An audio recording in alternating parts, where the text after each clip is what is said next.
누가복음 19장 28절에서 44절까지 말씀을 봉독해 드립니다. 누가복음 19장 28절에서 44절까지의 말씀입니다. 예수께서 이 말씀을 하시고 예루살렘을 향하여 앞서서 가시더라. 감람원이라 불리는 산 쪽에 있는 벳바게와 베다니에 가까이 가셨을 때에 제자 중 둘을 보내시며 이르시되 너희는 맞은편 마을로 가라. 그리로 들어가면 아직 아무도 타보지 않은 나귀 새끼가 매어 있는 것을 보리니 풀어 끌고 오라. 만일 누가 너희에게 어찌하여 푸느냐 묻거든 말하기를 주가 쓰시겠다 하라 하시매 보내심을 받은 자들이 가서 그 말씀하신 대로 만난지라. 나귀 새끼를 풀 때에 그 임자들이 이르되 어찌하여 나귀 새끼를 푸느냐 대답하되 주께서 쓰시겠다 하고 그것을 예수께로 끌고 와서 자기들의 겉옷을 나귀 새끼 위에 걸쳐놓고 예수를 태우니 가실 때에 그들이 자기의 겉옷을 길에 펴더라. 이미 감난산 내려막길에 가까이 오시매 제자의 온 무리가 자기들이 본 바 모든 능한 일로 인하여 기뻐하며 큰 소리로 하나님을 찬양하여 이르되 찬송하리로다. 주의 이름으로 오시는 왕이여 하늘에는 평화요 가장 높은 곳에는 영광이로다 하니 무리 중 어떤 바리새인들이 말하되 선생이여 당신의 제자들을 책망하소서 하거늘 대답하여 이르시되 내가 너희에게 말하노니 만일 이 사람이 침묵하면 돌들이 소리 지르리라 하시니라. 가까이 오사 성을 보시고 우시며 이르시되 너도 오늘 평화에 관한 일을 알았더라면 좋을 뻔하였거니와 지금 내 눈에 숨겨졌도다. 날이 이를지라 내 원수들이 토둔을 쌓고 너를 둘러 사면으로 가두고 또 너와 및 그 가운데 있는 내 자식들을 땅에 메어치며 돌 하나도 돌 위에 남기지 아니하리니 이는 네가 보살핌 받는 날을 알지 못함을 인함이니라 하시니라.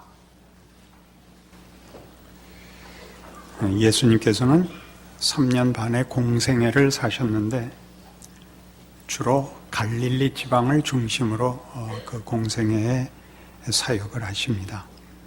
그리고 이제 마지막 때에 예루살렘에 올라오셔서 이제 본격적인 도전을 당시에 종교 지도자들에게 던지고 답하시고 그리고 잡혀 돌아가시게 됩니다. 예루살렘에 올라온다는 것은 제자들이 보기에는 그동안 있었던 예수님의 모든 능력들로 인하여 이제 해방자로서의 권력을 잡는 일일 것이라고 기대되어서 오늘 본문에도 보는 바와 같이 37절에 이미 감람산 내리막길에 가까이 오심에 제자의 온 무리가 자기들이 본 바 모든 능한 일로 인하여 기뻐하며 큰 소리로 하나님을 찬양하여 이르되 찬송하리로다. 주의 이름으로 오시는 왕이요 하늘에는 평화요 가장 높은 곳에는 영광이로다. 이렇게 예수님의 예루살렘 입성을 환호하며 기뻐하고 기대에 찬 찬송을 올립니다. 그러나 우리가 알다시피 이제 마지막 사역을 예루살렘에서 하시고 그리고 이제 잡혀 죽으실 것입니다.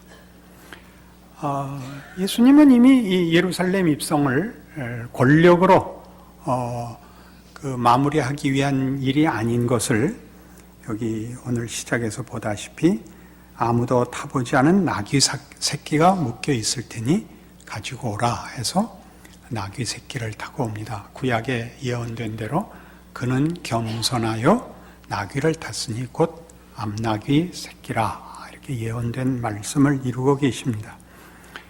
정복자는 다 말을 타는 법입니다. 나폴레옹의 그림이 그렇고 알렉산더의 그림이 그렇고 징기스칸의 모습이 그렇습니다. 그러나 예수께서는 나귀를 타시는데 그것도 새끼를 타셔서 겸손하게 이 예루살렘에 입성하십니다. 그의 권세는 사실은 의심의 여지가 없는 것입니다. 이 백성들의 환호에 대하여 39절에 보시면 무리 중 어떤 바리새인들이 말하되 선생이여 당신의 제자들을 책망하소서. 선생님, 당신의 제자들의 기대나 그 선동에 말려들지 마십시오. 대답하여 이르시되 내가 너희에게 말하노니 만일 이 사람들이 침묵하면 돌들이 소리 지르리라. 굉장하죠? 예수님은 온 우주의 모든 존재하는 모든 것의 주인이십니다. 저들이 잠잠하면 돌들이 소리 지를 것이라 하십니다. 그러나 나귀 새끼를 타고 들어오시는 것입니다. 복음서를 자세히 보시면 예수님께서 자기가 누구신가 하는 일에 목숨을 걸지 않습니다. 그저 하나의 표적으로 당신이 메시아요 약속된 하나님의 종으로 온 분이요 하나님께서 이루시려는 뜻을 이루기 위하여 온 하나님인 것을 표적으로 나타내시지만 권세자들 앞에, 즉 대중 앞에 자신이 온 우주의 주인이신 것을, 권세자이신 것을 증명하는 일에는 전혀 비밀을 요구합니다. 제자들에게도 자신이 메시아인 것을 아무에게도 알리지 말라 하십니다. 복음서의 특징은 이 메시아가 자신의 정체성을 힘으로 증명하지 않고 행동으로 증명하고 있다는 것을 그 초점으로 갖고 있습니다. 우리는 이미 누가복음을 시작하는 처음 공생의 시작부터 누가복음 4장에 가시면 예수님께서 이렇게 당신이 누구인가를 설명한 것을 봅니다. 누가복음 4장 16절입니다. 예수께서 그 자라나신 곳 나사렛에 이르사 안식일에 늘 하시던 대로 회당에 들어가서 성경을 읽으려고 서심해 선지자 이사야의 글을 들이거늘 책을 펴서 이렇게 기록된 데를 찾으시니 곧 주의 성령이 내게 임하셨으니 이는 가난한 자에게 복음을 전하게 하시려고 내게 기름을 부으시고 나를 보내사 포로된 자에게 자유를 눈먼 자에게 다시 보게 함을 전파하며 눌린 자를 자유롭게 하고 주의 은혜의 해를 전파하게 하려 하심이라 라고 당신의 정체성과 사역을 구약의 예언을 들어 설명하십니다. 이것은 중요하게 관념적이지 않습니다. 이상적이지 않습니다. 실제로 일어나는 일로 묘사되고 있습니다. 같은 문제를 마태복음 11장에 가시면 그래서 바로 이렇게 선언된 내가 하나님의 약속된 종이라 이렇게 그 예언의 완성임을 선언하셨던 예수님께서 마태복음 11장 2절 요한이 옥에서 그리스도께서 하신 일을 듣고 제자들을 보내어 예수께 여짜오되 오실 그이가 당신이 오니까 우리가 다른 일을 기다리오리까 예수께서 대답하여 이르시되 너희가 가서 듣고 보는 것을 요한에게 알리되 맹인이 보며 못 걷는 사람이 걸으며 나병 환자가 깨끗함을 받으며 못 듣는 자가 들으며 죽은 자가 살아나며 가난한 자에게 복음이 전파된다 하라 이렇게 합니다. 우리가 로마서 1장에서 보는 복음에 관한 사도 바울의 정의가 복음은 모든 믿는 자에게 주시는 하나님의 능력이 됨이라 이렇게 정의한 것을 기억할 필요가 있습니다. 이것은 추구해야 될 사상이나 깨우쳐야 할 개념이 아니고 실체입니다. 우리가 우리의 믿는 바를 우리의 이해를 위하여 우리가 정리하는 법이지만 종합하는 법이지만 실체로부터 이것이 힘을 쓰고 있는 것입니다. 하나님의 사랑이 육신으로 나타나는 것입니다. 시간과 공간 속에서 한 인격을 입고 오신 하나님께서 그 일을 행하시는 것으로 하나님 나라가 무엇인지 더 중요하게 하나님이 누구신지를 설명하고 있습니다. 그리고 그 하나님은 겸손한 하나님이신 겁니다. 놀랍지요. 우리 모든 예수를 믿는 사람들과 신약시대 교회들이 기억해야 할 부분이죠. 이스라엘은 이 부분에 대하여 겸손하지 않았습니다. 하나님을 모시고 사는 일에 대하여 저들은 자부심과 우월감을 가졌습니다. 아직까지 그러고 있죠. 그러나 교회가 기억해야 할 이 신약시대의 모든 하나님이 허락하신 불은 하나님의 백성들에게 요구하는 그 가장 중요한 믿고 따라야 할 모범은 법도 아니요, 개념도 아니요, 이상도 아니요, 지식도 아니요, 실체로서 주어진 모범입니다. 그것은 예수 그리스도의 성육신과 고난입니다. 로마서 12장에 가면 우리 모든 성도들에게 요구하는 로마서의 결론이 있습니다. 255페이지 로마서 12장 1절입니다. 그러므로 형제들아 내가 하나님의 모든 자비하심으로 너희를 권하노니 너희 몸을 하나님이 기뻐하시는 거룩한 산 제물로 드리라. 이는 너희가 드릴 영적 예배니라. 우리 지금 이 그러므로를 오늘 얘기의 한 그러므로로 삼을 수 있습니다. 예수가 누구신지를 우리들이 알아보지 못해도 돌들도 알아보는 분입니다. 그는 하나님의 사랑과 하나님의 구원과 하나님의 자비와 은혜를 베풀러 오셨습니다. 그는 그래서 나귀 새끼를 타고 예루살렘에 입성합니다. 예루살렘의 주인이신 분이 예루살렘에 나귀 새끼를 타고 입성하십니다. 그는 겸손하며 자신을 희생하기 위하여 그의 권세를 모두에게 베풀기 위하여 권력을 잡지 않고 희생하러 오십니다. 그것은 우리에게 한 인격과 존재로서 보여진 실체로서의 증언입니다. 기억해야 될 기독교 신앙의 가장 중요한 본질이 됩니다. 그것을 지금 로마서 12장에서 이렇게 얘기합니다. 너희는 하나님이 기뻐하시는 거룩한 산제물로 너희를 드리라 그럽니다. 이게 산제물이라는 것은 삶으로라는 뜻입니다. 너희의 삶으로 말과 고함이 아니요 설명과 이론이 아니요 법과 도덕이 아니요 명분과 권력이 아니요 그렇게 살아서 그렇게 살아내서 예수님이 그리하신 것처럼 나귀 새끼를 타고 다녀라 이겁니다. 현대 자동차에 부탁을 해서 다음번 신차는 나귀 새끼로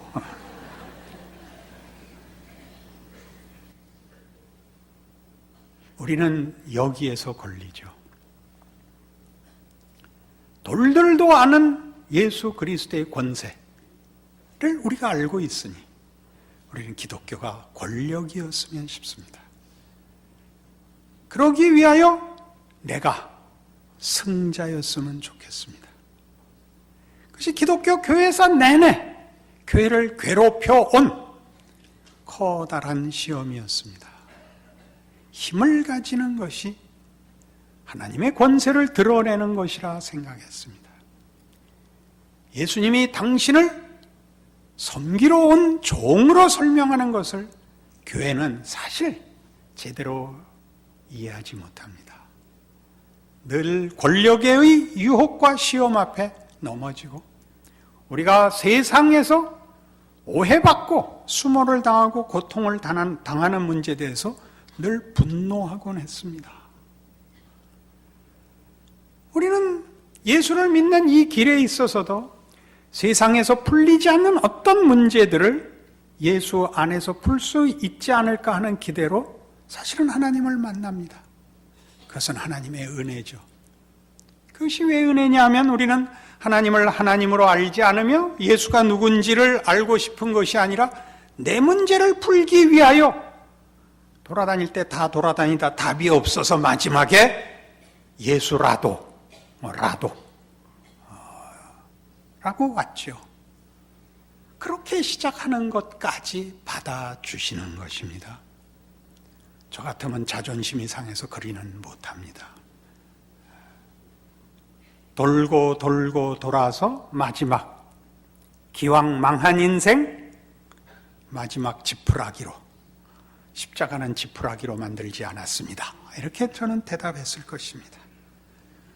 그 지푸라기로 하나님은 인생들을 구원하십니다. 놀라운 일이죠.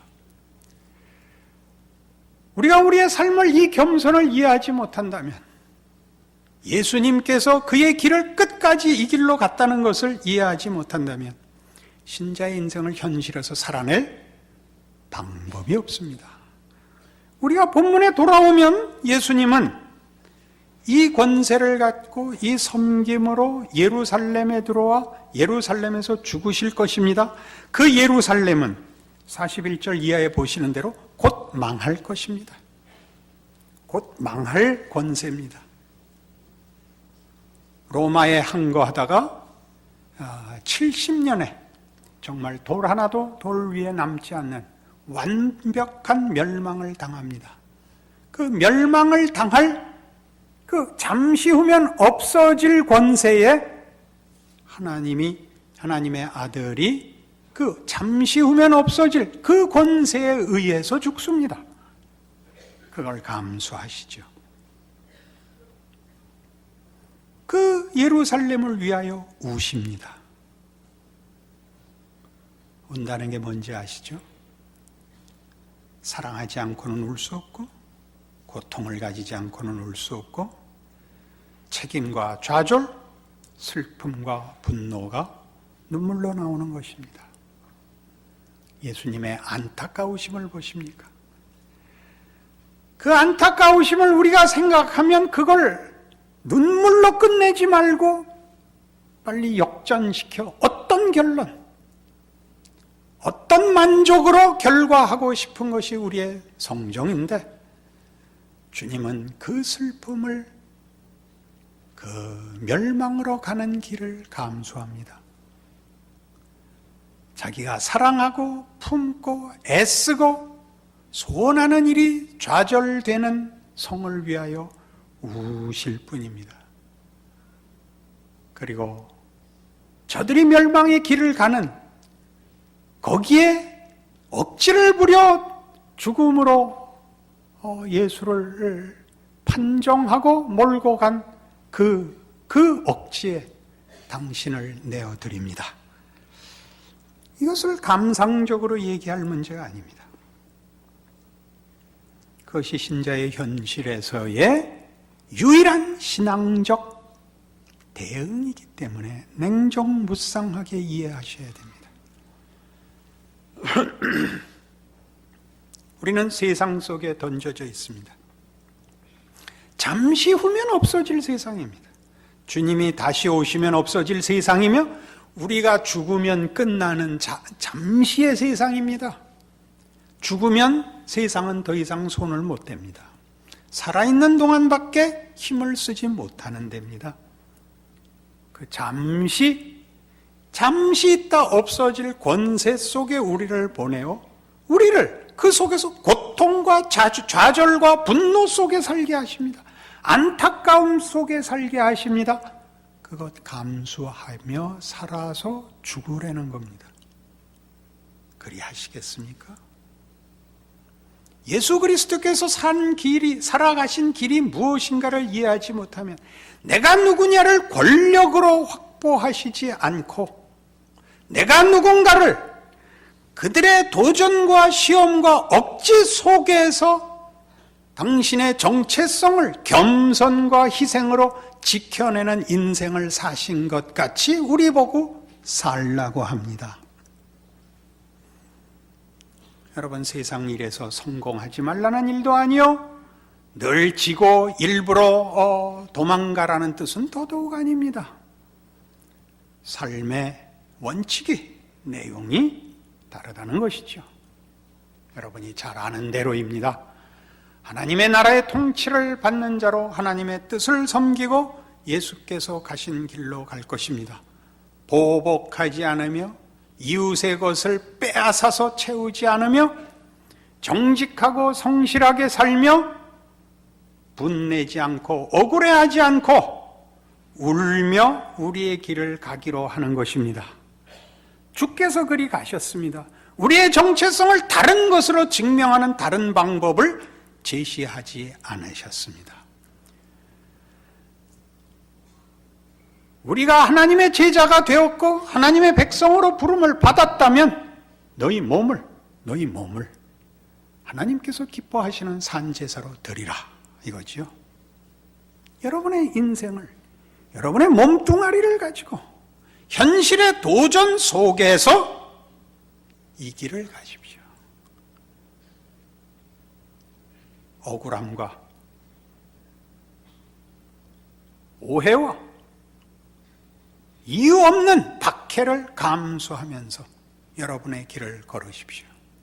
그리하여 죽는 자리까지 가십시오. 물을 수 있습니다. 그것이 무슨 인생이냐고. 만일 그 뒤를 우리가 확보하고 있지 않다면, 그 죽음의 다음을 확보하고 있지 않다면, 고린도전서에서 얘기하는 바와 같이, 사도 바울이 말한 바와 같이 만일 부활이 없다면 우리의 믿음이 무슨 소용이 있느냐입니다. 세상이 전부라면 기독교 신앙이 무슨 소용이 있겠습니까? 그러나 만일 살아있는 이 세상에서 삶이 전부가 아니라면, 인간이라는 존재가 더 큰 가치를 가지며 더 큰 목적 아래에 있는 존재라면 어떻게 할 것인가 라고 묻습니다. 우리 아이들을 기르면서 늘 그 얘기하죠. 철없는 아이들의 약점은 뭡니까? 오늘밖에 생각지 못하는 것이죠. 공부하고 놀래, 놀고 공부할래. 놀고 또 놀 겁니다. 오늘, 내일이 있는 것을 이해 못하는 것이 철없는 것이죠. 내일을 위하여 오늘을 준비해야 됩니다. 내일은 또 다음 내일을 위하여 또 준비를 해야 됩니다. 놀 수 있는 날은 없습니다. 우리가 알죠? 애들이 오늘을 준비 안 하면 그게 어떻게 평생에 걸쳐서 불행이 되고 재앙이 되는가 너무나 잘 압니다. 시시한 교회 가서 구역장을 할 때도 학력은 쓰게 돼 있습니다. 얼마나 무서운데요. 보결로라도 명문에 들어가야 됩니다. 가끔 진지한 얘기를 하다 농담을 섞는 타이밍을 여러분들이 저와 맞춰주시기를 바랍니다. 호세아 6장에 가면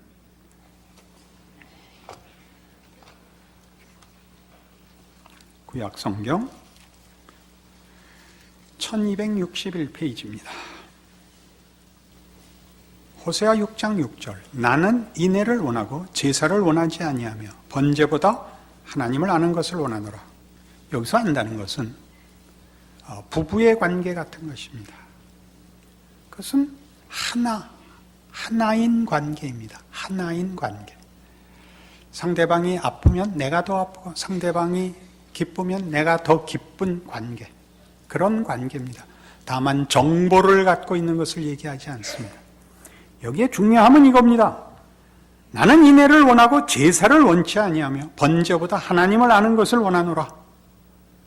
무슨 얘기겠습니까? 기독교 신앙이 우리가 얻을 것을 얻기 위하여 어떤 몇 가지를 하나님 앞에 내어놓으면 되는 것으로 액땜을 하듯이, 부적을 사듯이 그렇게 일부를 팔아 상거래하는 것일 수 없다. 그런 얘기입니다. 성자 하나님께서 그리 사신 것처럼 살지 않는다면 우리는 하나님의 사랑을 모르는 것이요, 내가 하나님을 사랑하지 않는 것이라. 그것은 말하자면 기독교 신앙이 아니라 그렇게 얘기하는 겁니다. 이 구절은 마태복음 12장에 고스란히 인용이 됩니다. 그 인용되는 것을 보면 이 문제가 어떻게 실천되어야 되는지가 나옵니다. 마태복음 12장 1절. 그때 예수께서 안식일에 밀밭 사이로 가실새 제자들이 시장하여 이삭을 잘라 먹으니 바리새인들이 보고 예수께 말하되 보시오 당신의 제자들이 안식일에 하지 못할 일을 하나이다. 예수께서 이르시되 다윗이 자기와 그 함께 한 자들이 시장할 때 한 일을 잊지 못하였느냐? 그가 하나님의 전에 들어가서 제사장 외에는 자기나 그 함께 한 자들이 먹어서는 안 되는 진설병을 먹지 아니하였느냐? 또 안식일에 제사장들이 성전 안에서 안식을 범하여도 죄가 없음을 너희가 율법에서 읽지 못하였느냐? 내가 너희에게 이르노니 성전보다 더 큰 이가 여기 있느니라. 나는 자비를 원하고 제사를 원하지 아니하노라 하신 뜻을 너희가 알았더라면 무죄한 자를 정죄하지 아니하였으리라. 무슨 뜻일까요? 예수를 믿으면 여러분 아무도 정죄해서는 안 됩니다. 예수를 믿으면 하나님이 누구신가를 아는 자로서 자신과 자신의 삶을 조정해야 합니다. 그는 은혜를 베푸시려는 분이요, 구원하시려는 분이요, 용서하시려는 분입니다. 잘못 믿으면 예수를 믿는다라는 것으로 우리는 우리 편과 적군을 갈라놓고 승리한 자와 복받는 자와 저주받고 멸망할 자들로 둘을 나눕니다. 그건 하나님 쪽에서 정하는 것입니다. 우리의 믿음이 누구를 정죄해서 가지는 정체성이요, 누구를 저주해서 가지는 확인이라면 여러분은 예수를 모르는 것입니다. 여러분의 삶이 가장 가까운 사람으로부터, 믿는 공동체에서부터 정죄하는 데서 끌어안는 대로 갈 수 없다면, 신앙이 좋자는 얘기가 더 분명하고 더 확실하고 더 높자는 얘기로 가는 그것이 전부가 아니라 누가 더 품고 누가 더 웃고 누가 더 끌어안을 수 있느냐 하는 문제로 가는 싸움이라는 걸 알지 못하면 여러분의 현실에서 신앙생활하는 것이 불가능해집니다. 여러분을 공격하는 자를 위하여, 여러분을 이해 못하는 세상, 예수를 믿는다는 것이 무엇인지 모르는 자를 위하여 울 수 없으면 그 속을 통과해서 걸어갈 수가 없단 말입니다. 그러니 생각하십시오. 한 교회에서 신앙생활하면서 싹 왔다가 싹 가면, 싹싹이가 되면 그건 신자가 아닙니다. 보다 풍성한 감성과 그렁그렁한 마음을 가져야 합니다. 잘 생각하십시오. 여러분의 삶을 다만 억울하고 다만 핍박받는, 잠시 받는 세상, 빨리 살다 죽자라거나 저 왼수들 무식한 것들이라는 저주와 정죄로 보호막을 갖고 사는 것에 불과하다면 안 됩니다. 더 풍성한, 더 깊고 놀라운 하나님의 마음을 품고 나를 공격하는 자를 위하여 보복하지 않는 단계를 넘어서는 울 수 있는 자로, 울어서 감격시킨다는 뜻이 아닙니다.